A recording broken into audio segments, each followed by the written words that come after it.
श्री स्वामी समर्थ. नमस्कार मंडळी.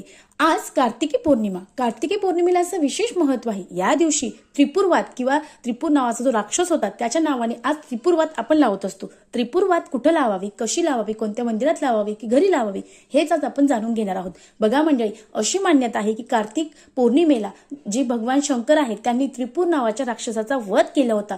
त्यामुळे त्रिपुर नावाची जी वात आहे त्या वातीला आपण एक राक्षसाची वृत्ती किंवा राक्षस म्हणून जाळत असतो. आपल्या आजूबाजूला आपल्या स्वतःमध्ये जी निगेटिव्ह एनर्जी आहे ती दूर करण्यासाठी प्रत्येकाने आज त्रिपुरवात जाळावी. त्रिपुरवात ही आपल्याला मार्केटमध्ये मिळून जाते. तुमच्या घरात जर कोणी करत असेल अतिशय उत्तम. 750 पदरापासून तयार केलेली ही त्रिपुरवात आपल्याला घरी आणायची आहे. त्यानंतर ती शुद्ध गायच्या गावरान तुपामध्ये भिजवायची आहे आणि आपल्याला भगवान शंकराच्या मंदिरात संध्याकाळी प्रदोष काळामध्ये लावायची आहे. शक्य नसल्यास तुम्ही घरामध्ये तुमचे शिवलिंगाची पिंड आहे तिचा अभिषेक करून तुम्ही ती वात महादेवाच्या म्हणजे घरामध्ये महादेवाच्या समोर जाळू शकतात. असे केल्याने आपल्या आजूबाजूची जी नकारात्मक ऊर्जा आहे, शक्ती आहे तिचा